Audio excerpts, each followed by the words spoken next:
જિલ્લા પંચાયતની મળેલી જનરલ મીટિંગમાં કોંગ્રેસે ઉગ્ર વિરોધ કરતા ભારે શોર બકોર વચ્ચે 38 કરોડની પુરાંતવાળું બજેટ મંજૂર થયું હતું। નવી કલેક્ટર કચેરી ખાતે મળેલ જિલ્લા પંચાયતની બેઠક દરમિયાન વિરોધ પક્ષના નેતા તેમજ અન્ય કોંગ્રેસી સદસ્યોએ પહેલેથી જ સભામાં હાથ લીધી હતી। વિપક્ષ નેતા મુબારક પટેલે કોંગ્રેસના 16 સૂચનોનો સ્વીકાર કરવા માટે આગ્રહ કરતા શોર બકોર વચ્ચે ઉગ્ર ચર્ચા થઈ હતી। આ વખતે પહેલીવાર જિલ્લા પંચાયતના પ્રમુખ ગાયત્રીબેન મહેડા ઉગ્ર જોવા મળ્યા હતા। પ્રમુખે કોંગ્રેસના સભ્યો સભાગૃહને ગેરમાર્ગે દોરતા હોવાનું કહી આરોપ લગાવ્યો હતો કે તમારા સૂચનો રાજ્ય અને કેન્દ્ર સરકારની યોજનાઓમાં આવી જાય છે। તમે છેલ્લી ઘડીએ સૂચનો મૂક્યા છે, જેથી અમે તપાસીશું। કોંગ્રેસના સભ્યોએ બજેટમાં આંકડાની માયાજાળ રચી હોવાનું કહી મહિલા, બાળકો, ખેડૂતો અને શ્રમિકો માટે બજેટમાં કોઈ જોગવાઈ નહીં હોવાનો પણ આક્ષેપ કરી તેમના સૂચનો રજૂ કર્યા હતા। જ્યારે બજેટ મિટિંગમાં સરદાર પટેલ જયંતિ માટે ખર્ચની રકમ ફાળવવાના મુદ્દે કોંગ્રેસ અને ભાજપના સભ્યો વચ્ચે તૂતુ મેમે પણ થયું હતું। કોંગ્રેસના વિપક્ષ નેતા અને અન્ય સભ્યોએ બજેટમાં સરદાર જયંતિ માટે 2 લાખ ફાળવવાની માંગણી કરી હતી। જે વડોદરા જિલ્લા પંચાયતની ડાયરીનું આજે વિમોચન કરવામાં આવ્યું હતું, જે દરમિયાન પૂર્વ કારોબારી ચેરમેનને હાજર નહીં રાખતા અને હાલમાં ચેરમેન હાજર રહેતા પૂર્વ ચેરમેન નારાજ થઈ ગયા હતા। અન્ય આગેવાનોએ તેમને સમજાવીને મનાવી લીધા હતા। વડોદરા જિલ્લા પંચાયત દ્વારા આજે બજેટ રજૂ કરવામાં આવ્યું છે।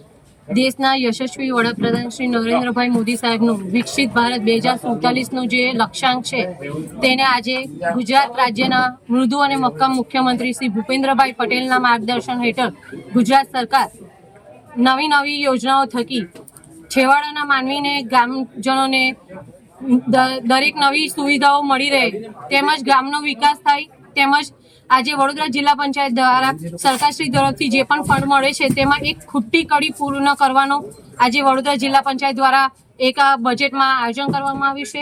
આજે વડોદરા જિલ્લા પંચાયત દ્વારા વિકાસ ક્ષેત્રે જિલ્લા પંચાયતના સદસ્યશ્રીઓ દ્વારા સૂચવેલ વિકાસના કામો માટે 2025-26ના વર્ષના બેઠક દીઠ 12 લાખ રૂપિયા લેખે રૂપિયા 4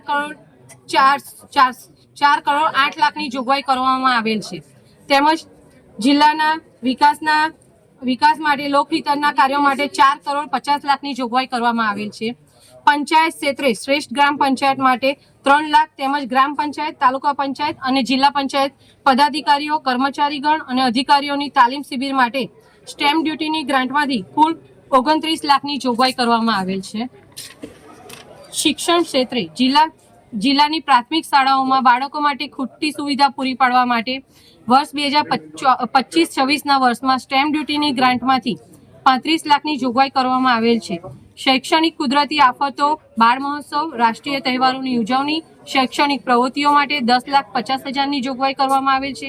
પ્રાથમિક શાળાઓમાં બાળકો માટે કેન્દ્ર રાજ્ય સરકાર દ્વારા પ્રસિદ્ધ થતી યોજનાઓના મેગેઝિન માટે 3,50,000 પૂરાની જોગવાઈ કરવામાં આવે છે।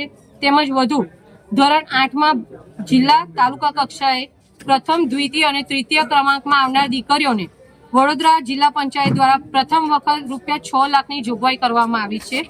આરોગ્ય ક્ષેત્રે જિલ્લા પંચાયત જિલ્લાના પ્રાથમિક આરોગ્ય કેન્દ્રમાં ખૂટતી સુવિધાઓ માટે સ્ટેમ્પ ડ્યુટીની ગ્રાન્ટમાંથી 50 લાખના તથા કુપોષિત બાળકો, જેને આપણે લાલ અને પીળા ગ્રેડના બાળકો પોષણ અભિયાન માટે 30 લાખની જોગવાઈ કરવામાં આવેલ છે।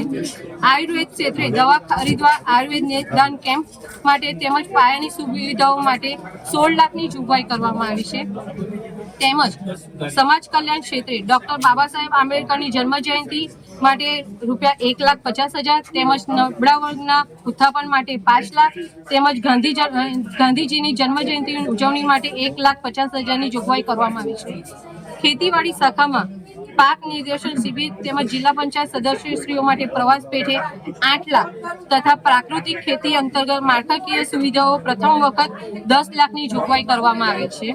પશુપાલન ક્ષેત્રે પણ જિલ્લાના રોગચાળો ફાટે ત્યારે પશુઓની સારવાર માટે દવા તેમજ 5 લાખ માટે 5 લાખ તથા પશુ દવાખાના માટે પશુઓની સારવાર માટે લોખંડની હાઈસ્ટ્રીક 23 માટે ખરીદી કરવા માટે 10 લાખની જોગવાઈ કરવામાં આવી છે।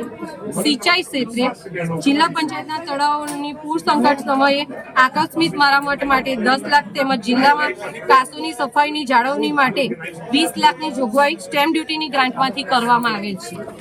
મહિલા અને બાળ વિકાસ ક્ષેત્ર માટે સ્ટેમ્પ ડ્યુટીની ગ્રાન્ટમાંથી આંગણવાડી અપગ્રેડન માટે અને નવીન આંગણવાડી માટે 50 લાખની જોગવાઈ, આંગણવાડી કેન્દ્રોના બાળકો માટે નાસ્તાની ડીશ, ચમચી, રાંધવા પીરસવાના વાસણો માટે પાણીની ટાંકી, મોટર, બેસવાના આસનપટ્ટા આપવાની યોજના માટે 65 લાખની જોગવાઈ કરવામાં આવેલ છે. તેમજ બાંધકામ ક્ષેત્રે સાંસ્કૃતિક સેમિનાર માટે 5 લાખની જોગવાઈ કરવામાં આવી છે. જે જોગવાઈમાં સરદાર વલ્લભભાઈ પટેલની જન્મજયંતિની ઉજવણી જેવા વિવિધ સાંસ્કૃતિક કાર્યક્રમોની ઉજવણી, આરામ ગૃહ, પથિકાશ્રમની નિભાવણી માટે નવીન બાંધકામ માટે સ્ટેમ્પ ડ્યુટીની ગ્રાન્ટમાંથી 50 લાખની જોગવાઈ કરવામાં આવેલ છે તથા જિલ્લા પંચાયતની તમામ મિલકતોની જાળવણી માટે 50 લાખની તેમજ જિલ્લા પંચાયત હસ્તકના તમામ મિલકતોની જાળવણી માટે 50 લાખની તેમજ જિલ્લા પંચાયત હસ્તકના જમીનને પીપીપી ધોરણે વિકસાવવા માટે સ્ટેમ્પ ડ્યુટીની ગ્રાન્ટમાંથી 50 લાખની જોગવાઈ કરવામાં આવેલ છે.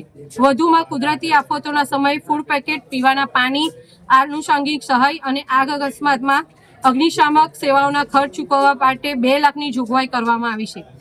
આ જ રીતે જિલ્લા પંચાયત કચેરી વડોદરા ખાતે સ્ટેમ્પ ડ્યુટીની ગ્રાન્ટમાંથી ડિસ્ટ્રિક્ટ ડેટા સેન્ટર તથા લાઇબ્રેરીની અદ્યતન જાળવણી માટે ₹6 લાખની જોગવાઈ કરવામાં આવી છે.